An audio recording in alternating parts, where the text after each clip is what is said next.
Imagine this. You're a glacier researcher in northern Norway, crossing the white silence of the Fjord Glacier. The ice beneath your boots creaks like old bones. The wind claws at your ears, and there's nothing but white horizon stretching into eternity. Then your ice axe strikes something that doesn't sound like ice, not the clean, hollow crack you expect. This is dull, metallic. You kneel, scrape away the frost with gloved hands, and a shape emerges, curved, weathered, steel gray. Not rock, not natural, a boat, a fishing boat, frozen into the body of the glacier itself, as if the mountain had swallowed it whole and kept it entombed for over a decade. Inside, visible through a cracked porthole, lies the outline of something human. The silence is suffocating. This was not a rescue. This was a tomb. Thumbnail-ready image, a small, rusted fishing boat half exposed from glacier ice, tilted at an angle, with a silhouette inside the porthole window. The boat would later be identified as belonging to Erik Johansen and Lars Nilsson, two fishermen from the small coastal village of Rosendal. Erik was 41 when he vanished. A father of two, known for his quiet humor, the kind of man who always hummed an old sea shanty under his breath when mending nets. His symbolic item, often remembered by family, was a worn leather watch, a gift from his late father.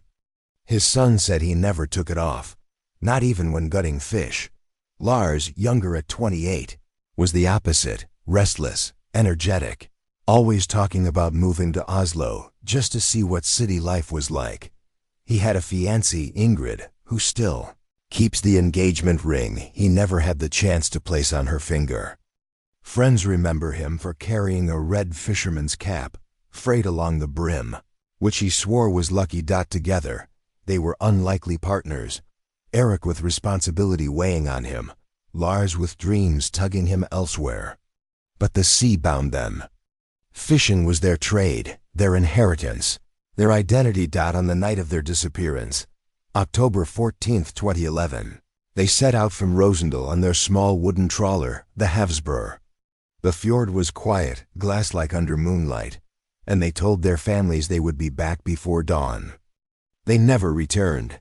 Phone records place Erik's final call to his wife, Anna, at 11:03 p.m., a short message saying they had pulled in a good catch and would be heading back soon. After that, silence. At 1:20 a.m., coastal radar recorded a faint blip moving erratically in the fjord before vanishing altogether. Locals would later say that night the fog rolled in thick, a wall of white that swallowed boats whole. The next morning, when the Havsbror failed to dock, families alerted the local Coast Guard. By noon, a full search operation was underway. Helicopters combed the fjords, rescue boats scanned the waters, and K-9 units searched the shorelines for any sign of wreckage. They found nothing. No debris, no oil slick, no life jackets washed ashore. Only a single object surfaced. Erik's watch strap, torn and frayed, discovered tangled in seaweed near the fjord's edge. The watch itself was missing. Visual beat. A rescuer holds up the broken leather strap dripping with seawater. A symbolic object that will return later. For days, Rosendal became a village of sleepless eyes. Locals lined the piers, scanning the misty waters as though sheer willpower could bring the Havsbror home. Ingrid, Lars's fiancée, refused to leave the harbor. Neighbors recall her standing in the freezing wind, clutching his red cap in her hands, whispering, "Come back. Please just come back." Search teams extended their radius, first 10 nautical miles, then 30. Divers plunged into the icy depths where visibility barely extended an arm's length. Each time they emerged shaking their heads. Norwegian media covered it for a week. 2 men lost to the fjord. Interviews showed Anna clinging to the belief that Erik's seamanship would save them. She told reporters, "He knows these waters better than anyone." But as weeks passed, hope shrank. By December, the fjord was closing into its winter freeze. The official search was called off. Authorities listed the men as missing, presumed drowned. The families refused to believe it, Years stretched. Missing posters clung to telephone poles long after the paper curled and the ink ran in the rain. Each anniversary, Anna lit candles along the pier, their flames trembling against the sea wind. Ingrid kept the ring, still in its box, untouched on her nightstand. The town moved on, but the families lived in a suspended state, not grief, not hope, but something in between. Eric's son, Emil, would later say, "It was like waiting for a door to open that you knew was nailed shut." 12 years passed. The Havsbrö was gone. So were Eric and Lars Dot until the glacier gave them back. When the frozen boat was finally extracted and pulled into a sheltered hangar for examination, investigators peered through the cracked glass of the cabin. Inside, seated at the controls, was the mummified body of a man. His hands still gripping the wheel. His wrist was bare. The watch was missing when the Havsbrö was winched free from the glacier ice and placed in a hangar outside Bergen, forensic. Teams treated it like a crime scene rather than a maritime relic. The boat's wooden hull was warped, its paint blistered, as though time and pressure had crushed it. But its preservation was uncanny, a result of cold storage in the glacier.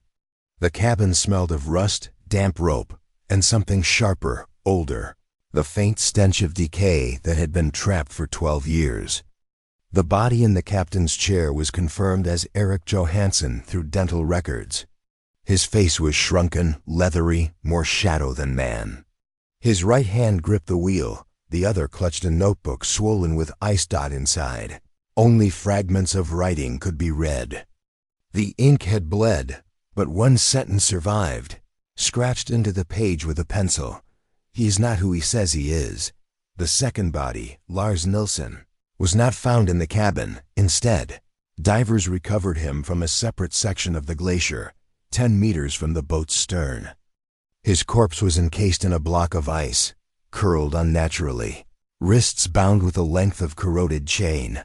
Thumbnail-ready image.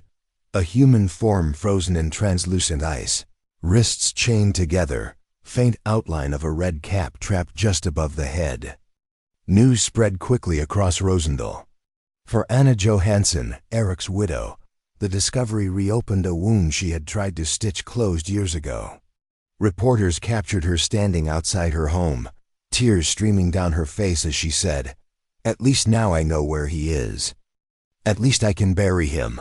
For Ingrid, Lars's fiancée, the revelation was darker. She had lived a half-life since 2011, holding onto the red cap as a talisman of hope. When told Lars was found with chains around his wrists, she collapsed into her brother's arms. Her voice, almost inaudible to cameras, repeated the same question over and over. Who would do this? Who would do this to him? The symbolic objects resurfaced painfully. Erik's missing watch, still absent, nowhere in the wreckage. Lars's cap, glimpsed in the glacier, but too fragile to retrieve intact. Objects once ordinary now carried unbearable weight. Authorities faced a puzzle. The first theory was accidental drift, that the Havsbrö had been pulled into a violent storm cell, capsized, and swept toward glacial waters.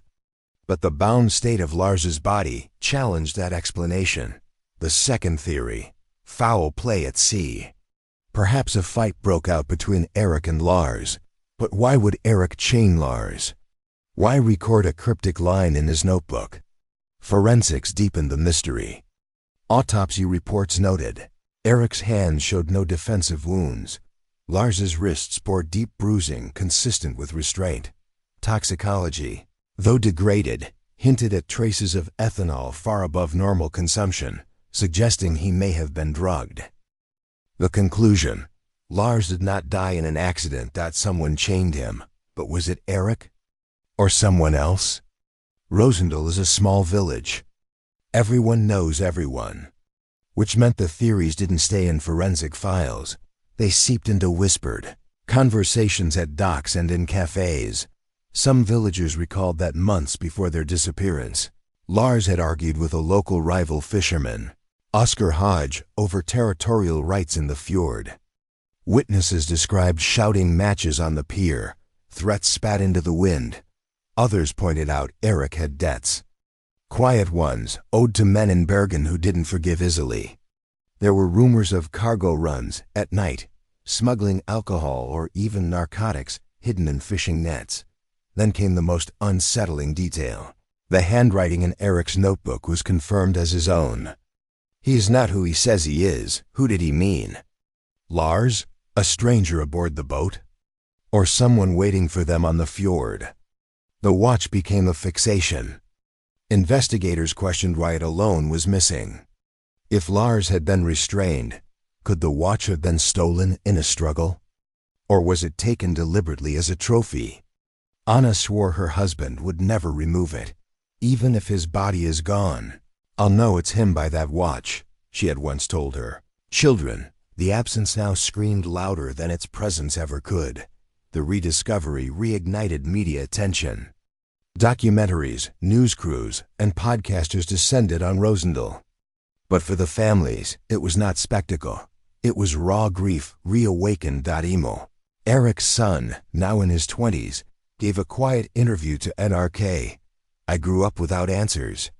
Now I have half an answer. But half an answer is worse than none. Because it means someone out there knows the whole truth. Ingrid refused interviews. Neighbors said she rarely left her house, the red cap now sealed in a display box on her wall. Her life had been a waiting room, and the rediscovery didn't set her free. It chained her more deeply to the past. During the final stages of examining the Havsbrug, investigators noticed something strange welded to the inside of the cabin door. A small, rusted padlock, locked from the outside. Meaning, when the boat froze into the glacier, someone had trapped Eric inside the cabin. Deliberately. Who locked that door, and why? The discovery of the padlock welded to the inside of the cabin door shifted the case from tragedy to homicide.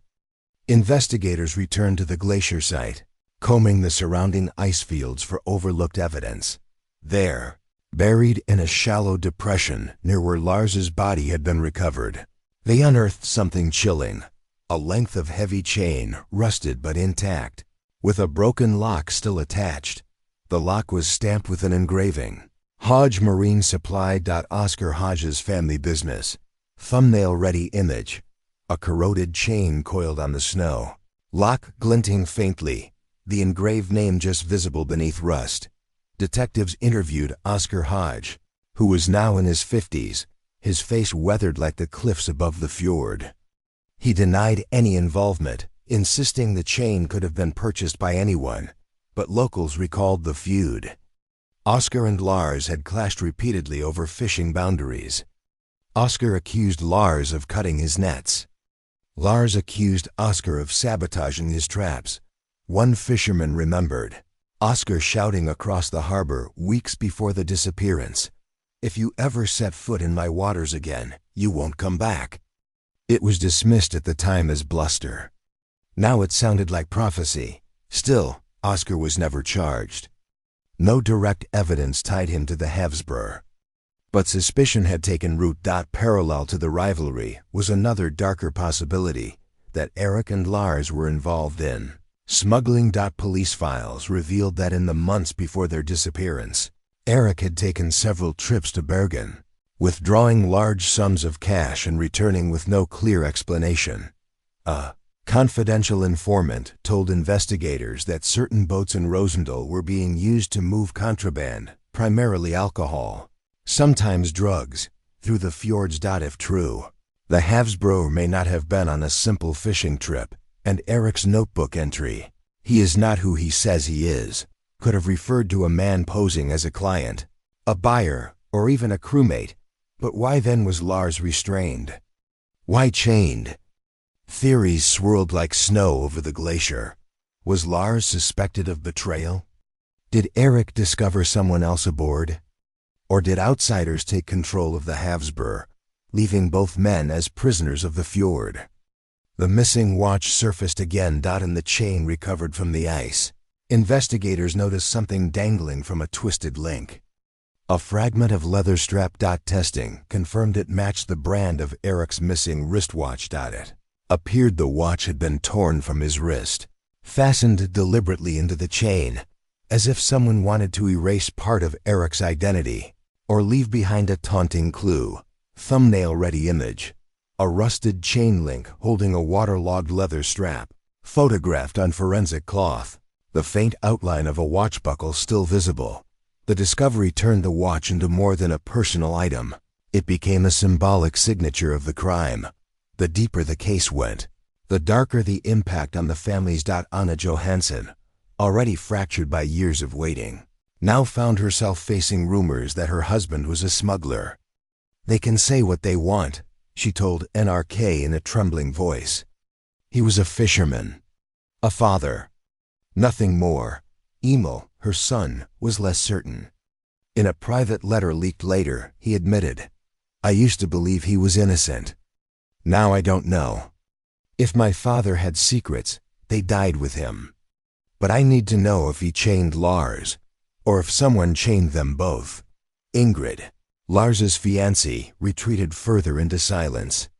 She stopped attending interviews, stopped answering the phone. Neighbors said they saw her at night by the harbor, staring at the water for hours, as though waiting for Lars to walk back out of the waves. In summer of 2023, investigators launched a second expedition to the glacial bay. Their goal was to survey the seabed with ground-penetrating sonar, searching for anything left behind when the Havsbrö froze into ice. At 60 meters depth, divers located the warped remains of a wooden crate wedged between rocks.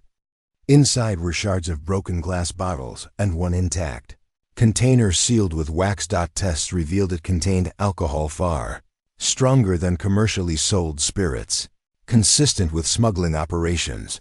But among the shards, divers recovered something far more disturbing: a small rusted key, coated in silt, tied to a strip of fabric. When cleaned, the key matched the exact make of the padlock welded to the Havsbrö's cabin door, meaning whoever locked Eric inside had once held this key, and then discarded it into the sea. Thumbnail-ready image. A forensic gloved hand holding a rusted key, still attached to a salt-stained strip of blue fabric. Theories now narrowed to two unsettling possibilities. The rivalry theory: Oscar Hodge, furious over territorial disputes, had ambushed Lars and Eric, chained them, and left the Havsbrö to drift into oblivion. The smuggling betrayal: Eric and Lars had crossed the wrong men, smugglers who made an example of them by chaining one and locking the other inside his own boat. Both theories carried weight. Both had evidence pointing in their direction. Neither explained everything. And looming above them all was the notebook phrase: "He is not who he says he is." Who was the he? A rival? A smuggler? A friend? The Fjord kept its silence. The second expedition concluded with one final discovery. Divers, scanning the seabed near the glacier, picked up an anomalous shape wedged deep between two boulders. It was metallic, encrusted with algae. When winched to the surface and cleaned, investigators realized it was a harpoon gun. Its trigger rusted solid, its barrel bent, but still unmistakable. Attached to its stock was a strip of faded red cloth, the exact shade as Lars's missing cap. Who fired it? At what? And why was it left hidden beneath the ice? The answers would not come until the final chapter, when the glacier finally surrendered its secret. It was as though the mountain itself exhaled.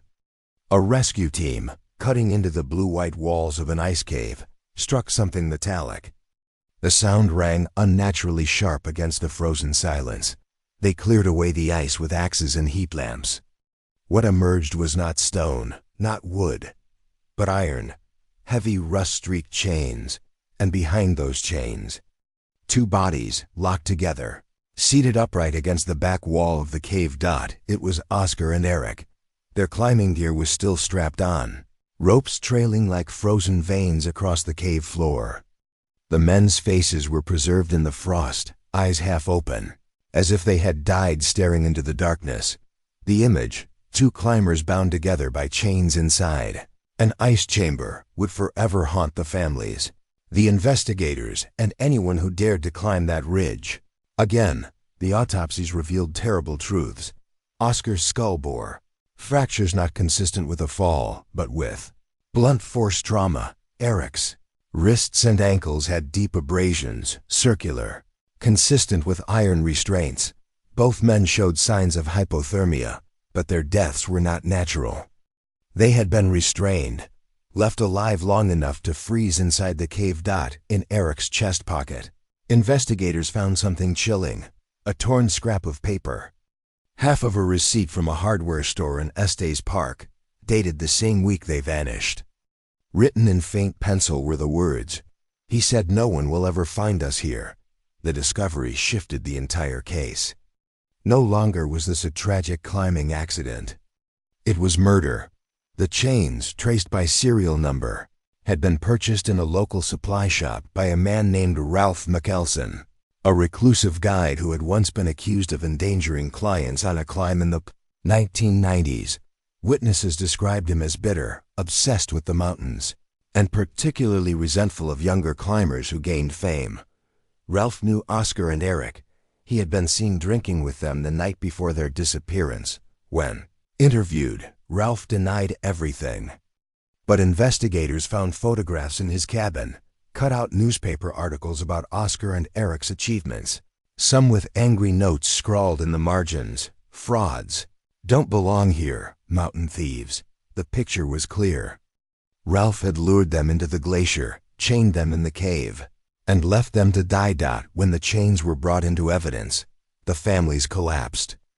Eric's mother, already aged beyond her years from nearly a decade of waiting, refused to look at the photographs. She said only, "He begged me once to never let him die forgotten. Now I wish I had never let him go." Oscar's sister received his watch, stopped at 3:14, frozen solid. She kept it in her hand through every hearing, whispering, "This is when you left me." The glacier had preserved their bodies, but it also preserved the cruelty that ended them. Ralph Mickelson was arrested in 2011 and charged with 2 counts of first-degree murder. During the trial, prosecutors presented the chains, the receipt, and the obsessive writings. The defense argued lack of direct evidence, claiming Ralph was only guilty of being a bitter recluse, not a killer. But the jury, shown images of Oscar and Eric frozen together in the cave, could not look away. The brutality spoke for itself. Ralph was sentenced to life without parole. Yet for the families, the verdict was hollow. No punishment could thaw the horror of how the men had died, alive, chained, waiting in the darkness as the cave sealed them in. Today, a plaque stands at the base of the ridge where Oscar and Eric last set out. Climbers leave flowers, carabiners, and sometimes even small chains, not out of cruelty, but remembrance. The ice cave itself has collapsed, its secret gone forever. Only the photographs remain. 2 men, side by side, frozen in chains, preserved by time and cruelty alike. The mountain did not kill them. A man did, and when the glacier finally gave them back, it did not bring closure. It brought proof that the coldest thing on that mountain was not the ice, but human obsession sharpened into madness.